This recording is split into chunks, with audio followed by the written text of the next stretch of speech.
қиссаи ҷиноят ва ҷазо. муаллиф Шаҳлои Наҷмиддин. ин зиндагӣ ба худ қонунҳои нонавиштае доштааст, ки гоҳо касро ба ҳайрат меорад. барои ҳамин дунёи ҷазо мегуфтаанд, вале афсӯс ки хеле дер шахси гунаҳкор подоши бадии худро мебинад. афсӯс, чунки одамӣ ҳам мисли вақт бебоз гаштааст. расул чун ҳарсола зодрӯзашро миёни дӯстону ҳамкорон ҷашн гирифт. қадаҳҳои аввал барои саломатӣ ва ояндаи неки фарзандон буд. аз ин таманнову шодбошиҳо таби расул ногаҳон хира гардид. охир чӣ хел ранҷур нагардад, ки зиндагии оилавияшонро 16 сол шудаасту ҳанӯз ҳам соҳиби фарзанд нашудаанд. ба куҷоҳое ки даводав накарданд, вале бефоида. расул рӯз аз рӯз хазон мегардид. имрӯз бошад дар зодрӯзаш боз номи фарзандро ба забон гирифтанд. эҳсос кард ки дарди бефарзандӣ хеле сахт аст. хориаш омад аз умри бесамари 16 солааш. пайи ҳам қадам мебардошту гапи дилашро фаромӯш карданӣ мешуд. ҳамин вақт ҷавонзани хушандоме наздаш омада зодрӯз муборак гуфт. вай бо диққат ба чеҳраи зебои ӯ нигарист. ӯро бори аввал медид. кӣ бошад? аз дил гузарониду фурсати муносибро аз даст надода пурсид. мебахшед, ман шуморо нашинохтам. ман хоҳари фараҳнози ҳамкоратон, номам Дилнавоз аст. дар гӯши расул садо медод Дилнавоз. бо як дидан дар дилаш кимчихел ҳиссиёти аҷибе пайдо гардид. мехост аз наздик бо ӯ ошно гардад, вале чун аз шароби зиёд махмур гардида буд, сараш дард мекард. сухани хуше ба забонаш намеомад. пас аз анҷоми маърака ӯро ба хона кӣ бурдааст дар ёд надорад. субҳи барвақт аз додзании ҳамсараш бедор шуд. чӣ додувой дорӣ? барои чӣ шаб дер масту аласт ба хона омадӣ? пурсид ҳамсараш. корат набошад. медонам ки боз бо кадом фоҳишае зодрӯзатро қайд кардаӣ. ӯ ҳанӯз гапашро ба анҷом нарасонида, расул мушт ба таҳонаш зад. даст рӯяшро шусту ҳатто супонаашро нахӯрда ба коргоҳ расипор гардид. вақтҳои охир ҳамсараш бисёр инҷиқ шуда беҳуда рашк мекард. айби бефарзандиро ба сари ӯ бор менамуду гапҳои носазо мегуфт. ба якдигар муҳаббат надоштанд. расул ба хона омадан намехост, вале аз ҳамсараш низ нияти ҷудошавӣ надошт. чунки ӯ духтари холааш буду модараш дар дами марг васияташ менамуд ки ҳеҷ гоҳ Мадинаро дар зиндагӣ танҳо нагузорад. ба хотири рӯҳи модар ӯ аз Мадина ҷудо шудан намехост. дар даромадгоҳ фараҳнозро диду хурсанд шуд. апа чӣ хел шумо? ман хуб, хоҳаратон чӣ хел? ӯ ба шумо рақами телефонашро монд. расул рақами телефонро навишту зуд ба ҳуҷраи кориаш рафт. мехост ки зудтар овози ширини Дилнавозро шунавад. алло, шумо кӣ? ман ошиқи беқарори шумо. аз телефон садои ханда баланд шуд. ошиқ? чӣ механдед? ҳеҷ чиз. шумо чӣ хел ҳастед? ман нағз. имрӯз шумо кай вақти холӣ доред? бегӯҳӣ. пас соати 6 бегоҳ назди боғи опера ва балети пойтахт во мехӯрем. ҳарду аз ҳар боб суҳбат мекарданду хаёл менамуданд ки солҳои зиёд якдигарро мешиносанд. акнун зуд мулоқот мекарданд. расул бо Дилнавоз пинҳонӣ аз Мадина никоҳ басту қасам хӯрд ки агар Дилнавоз ҳомиладор шавад, ӯ аз зани аввалаш ҷудо мешавад. Дилнавоз ба ӯ бовар карду зиндагиашро идома дод. бо хости сарнавишт ӯ ҳомиладор шуду расул аз шодӣ ҷойи нишаст намеёфт. Дилнавоз писар таваллуд кард. онҳо дар хонаи иҷора мезистанд. Дилнавоз талаб кард ки расул ба ваъдааш вафо кунаду аз Мадина ҷудо шавад. аммо расул фиребу найранги зиёде карда ҷудошавиро қафо мепартофт. ҳанӯз ҳам Мадина аз зангирии шавҳараш хабаре надошт. расул мехост фиреб карда зиндагии дузанагиашро идома диҳад. ҳамин хел айёрона пеши Мадинаву Дилнавоз нақш мебозид ки онҳо бовараш мекарданд. бо гузашти солҳо Дилнавоз боз 2 духтар таваллуд кард, аммо расул бо Мадина равоот дошт. Дилнавоз дар зиндагии оилавӣ аллакай хулқу атвори шавҳарашро омӯхта буду ҳис мекард ки расул фиребгарӣ гузарост. вале хотири фарзандонаш сабр мекарду мезист. Мадина аз хешу табор дарак ёфт ки шавҳараш зан гирифтааст. аввал ҷангу ҷанҷол бардошт, вале баъд роҳи ҳиларо пеш гирифт. аз шавҳараш хоҳиш кард ки ӯро бо Дилнавоз шинос намояд. Дилнавоз ба тақдир тан дода бо ӯ шинос шуду рафту омадро сар кард. ба назари расулу мардум гӯё ҳарту зан ба мисли дугона буданд. вале ин дам дар дили Мадина оташи рашк аланга мезаду фикри интиқомро нақша мекашид. оқибат рӯзи Дилнавозро ба меҳмонӣ ба хонаи додараш даъват намуд. ӯ пешакӣ аллакай тайёр карда буд заҳри хӯрокро. ҳама оши буридаро хӯрданд, вале оши буридаи дар коса овардаи назди Дилнавоз махсус буд. Мадина бо ҳамдастии зани додараш ба косаи ӯ мағзи сари харро андохта буд. Дилнавози бехабар хӯрокро бо иштиҳо нӯши ҷон карду чизеро пайхаз накард. бегоҳӣ ҳамин ки ба хона омад, худро тамоман дигар хел ҳис кард. сараш ғувос мекарду гӯшҳояш сӯзиш. шаби дароз дар хобаш дод мегуфт. субҳ боз ором гардиду хоби сахташ бурд. қарибиҳои пешин Расул аз бистар ӯро такон дода бедор кард. Дилнавоз бо ҳайрат ба ӯ менигаристу гуфт: чӣ мегӯӣ? чӣ шуд ба ту? ягон ҷоят дард мекунад? даф шав, ту говӣ ё буқа? беис механдид Дилнавоз. ту шароб хӯрдаӣ чӣ? гум шав. Дилнавоз мисли одами ақл гум карда рафтор менамуд. ба кӯдаконаш ҳатто нимнигоҳе накард. ҳатто онҳоро бо шатаву сангу чӯб дошта мезад. Расул ӯро маҷбурӣ ба беморхона бурд. духтурон гуфтанд ки дардаш даво надорад, чунки ақлаш аллакай халал ёфтааст. Дилнавоз дигар он зани зебову олуфта набуд. ба як пиразани ифлоси баддаҳон табдил ёфт. фарзандон аз ӯ мегурехтанд. хулоса девона шуд Дилнавоз. Расул бо хешу наздикон маслиҳат карда фарзандонашро ба назди Мадина бурд. аз номи Дилнавоз забонхат навишта имзояшро гирифт. гӯё ӯ аз баҳри фарзандонаш тамоман баромадааст. Мадина дар дил хурсандӣ мекард ки ҳам Расулро аз худ кардаасту ҳам муфтакак соҳиби як писару ду духтар гардид. Расулро аз худ кардаасту ҳам муфтакак соҳиби як писару ду духтар гардид. Дилнавоз бошад бо апааш мезист. ҳар рӯз аз хона мебаромаду шаб бо либосҳои ифлосу дарида бармегашт. кӯдакону наврасон аз пасаш санг партофта дили девона мегуфтанд. Фараҳноз чанд бор ба ӯ либоси дуруст пӯшонида назди фарзандонаш бурд. аммо фарзандонаш ӯро нашинохтанду пешаш наомаданд. Фараҳноз буду шудаашро ҷамъ карда ӯро назди табиби халқии машҳуре бурд, вале боз бенатиҷа. Дилнавоз рӯз аз рӯз ҷунун мегардид.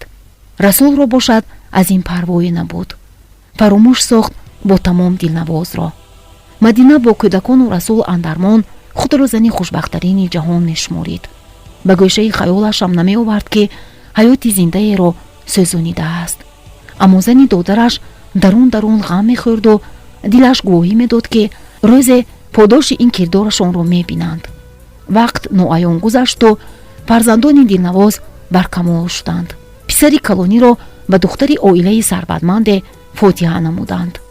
Фараҳноз аз ин хабар ёфту ба сари онҳо омад. ҷанҷол кард ки модарашро ба тӯй хабар намояд. ноилоҷ рӯзи тӯй Дилнавозро рафта оварданд. айни базму тамошо ҳангоме ки Мадинаву Расул ҳамчун модару падари хушбахт сухан мекарданд, ногоҳ Дилнавоз бо садои баланд зор зор гирист.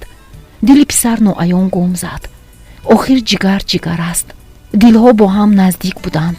Дилнавоз дар саҳна мерақсиду мерақсид. одамони мешинохтагӣ ин рафтори ӯро дида дилхун мешуданд. Фараҳноз ба ҳоли модари ақл гум карда нигариста дод задан мехост аз бозии қисмат. духтарон тамоман модари аслиашонро нашинохтанд. Дилнавоз бо остини куртааш ашки чашмонашро пок мекарду боз рақсро идома медод. Мадина бо нафрат ба қираи чашм ба ӯ менигаристу аз дил мегузаронид ки ин девона ҳушор шудааст чӣ? Дилнавоз чизеро эҳсос намекард ба ғайри рақси хеш. ӯ ҳангоме ки ақл дошт тамоман рақсида наметавонист, вале овози хуше дошту гоҳ-гоҳе дар маъракаҳои наздикон месурод. Фараҳноз ба хоҳари армонияш нигариста ғаму дардаш беш мешуд. охир агар чунин ҷиноят ки то ҳол исбот нашуда буд рух намедод, ин дам Дилнавоз дигар хел зиндагӣ медошт. Фараҳноз медонист ки сабаби якбора ақл гум кардани хоҳараш беҳуда нест. ҳамон бегоҳии аз маърака баргаштанаш ҳамин хел воқеа шуду дигар Дилнавоз мисли пештара набуд. ақлаш коста касеро намешинохт.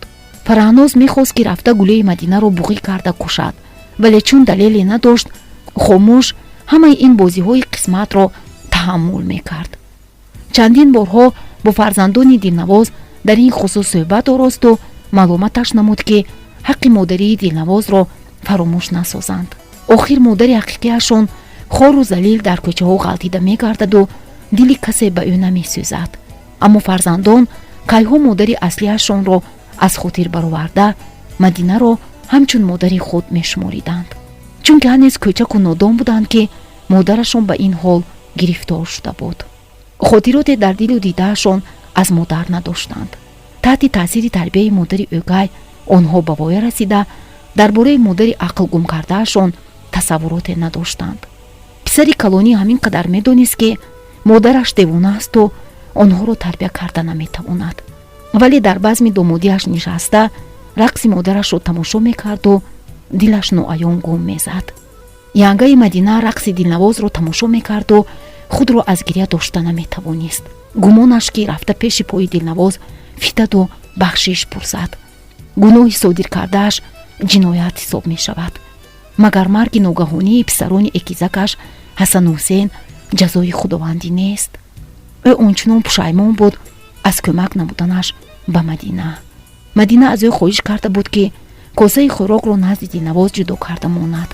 ӯ намедонист ки Мадина ба коса чӣ дорӯе андохта бошад, вале вақте хатои ислоҳнопазири хешро дарк намуд, зуд пушаймон шуду Мадинаро танбеҳ дод. аммо аллакай дер шуда буд.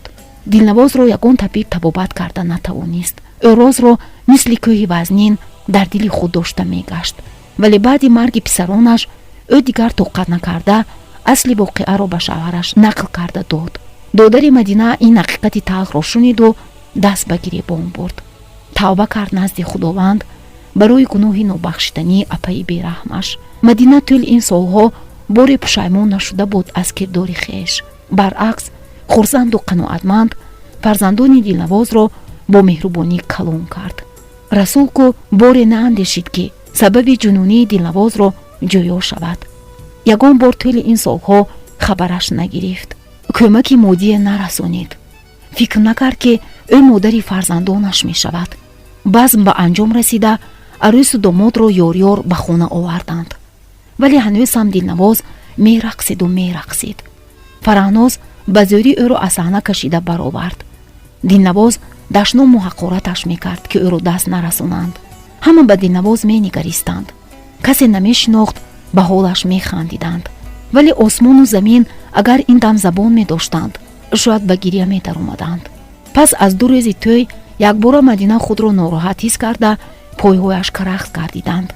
субҳ ӯро ба беморхона бурданд. аз ташхиси тиббӣ гузарониданд. дардаш аниқ нашуд. пойҳояш ба ӯ итоат намекарданд. ӯ аз гап монда хаёлӣ гардид. акнун ҳис мекард ки дар ин дунё ягон гуноҳ беҷазо намемондааст.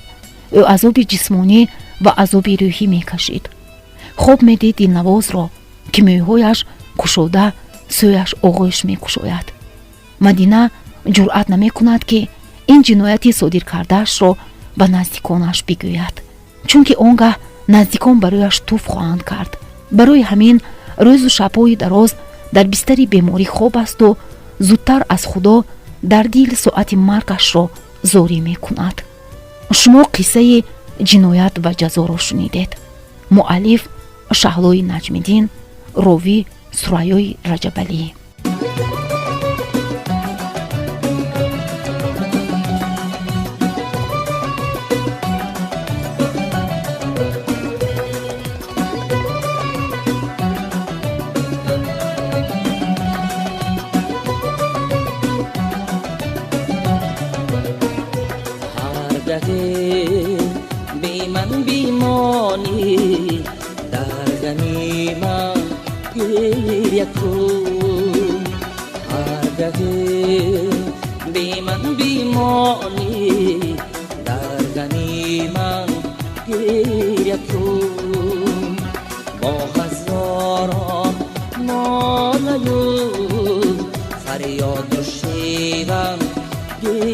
گریه کن در سری سنگین من داشته می تختی وقت در سری سنگین من داشته می تختی وقت چون نشینی به من اندر آن نیشه من گریه کن هرگاه به من بیمانی در غمی من گریه کن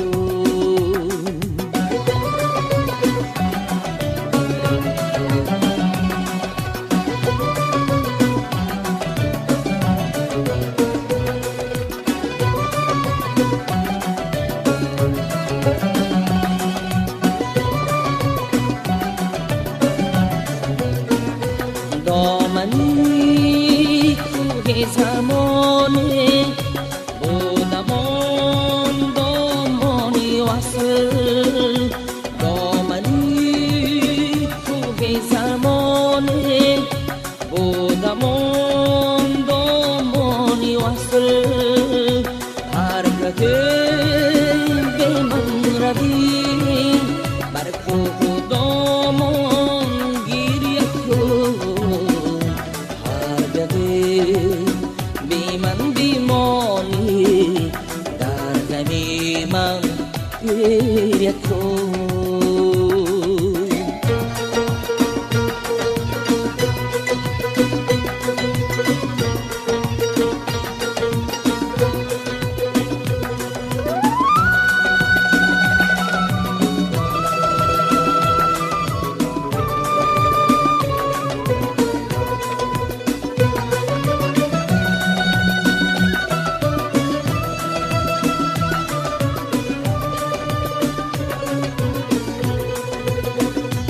عشقی ما چون چایی گل بود و گر خندید و مرد عشقی ما چون چایی گل بود و گر خندید و مرد اون چایی پشمردگی نی به گلشن گریه کن